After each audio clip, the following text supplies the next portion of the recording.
Përshëndetje shenja demit, kjo është panorama e interpretimit javor.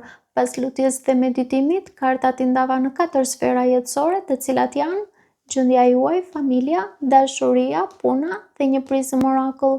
Në gjendjen tuaj personale kemi femra kryesore dhe lëvizje. Duket se ju jeni në një moment ku po merrni veten në dorë, sepse ka vendim, ka lëvizje, nuk ka më qëndrim në vend numra. Kjo mund të jetë lëvizje fizike që për disa nga ju mund të nënkuptoj ndryshim ambienti, ose lëvizje e brendshme që nënkupton për disa nga ju që po ndryshoni qasje. Energjia është e tipit po zgjedh për veten time. Duket se ju nuk jeni më në pritje.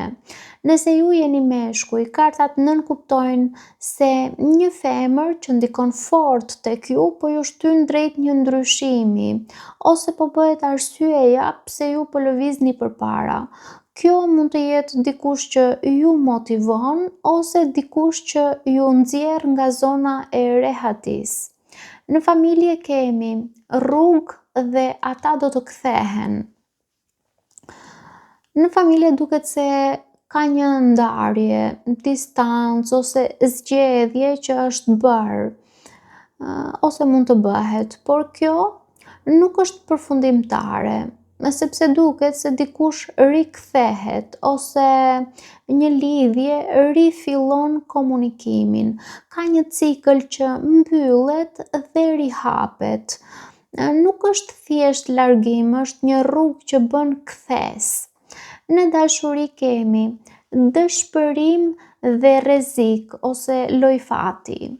Këtu energjia është e paqëndrueshme, ka zhgënjim, por edhe një tendencë për të rrezikuar sërish, sikur ju e dini që diçka nuk është stabël, por një pjesë e juaj atu ndohet ta provoni përsëri. Kjo nuk është dashuri e qetë, është emocion, është adrenalin, ka edhe pasiguri, por ka edhe pak lojë. Pyetja që unë do të bëja është, a ja vlen të rrezikoni përsëri të njëjtën gjë?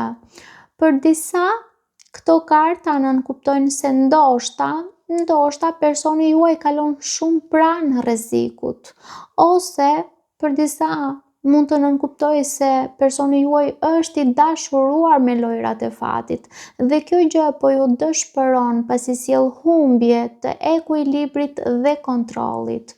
Në punë kemi horizonte të largëta dhe rrëfim. Në punë ka diçka që nuk është thënë ende, një bisedë, një e vërtet, një sqarim, diçka që duhet të dalë në dritë. Paralelisht hapet një mundësi që lidhet me diçka më të madhe, që mund të jetë një drejtim i ri, ndoshta jashtë rutinës suaj aktuale. Kur kjo e vërtet thuhet, rruga hapet më qartë. Në prizëm orakull kemi ndërgjegjësim.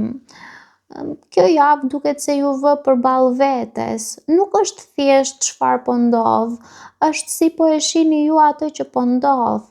Duket se ju jeni duke lëvizur përpara, por disa gjëra nga e kaluara tentojnë të rikthehen, sidomos në familje dhe dashuri.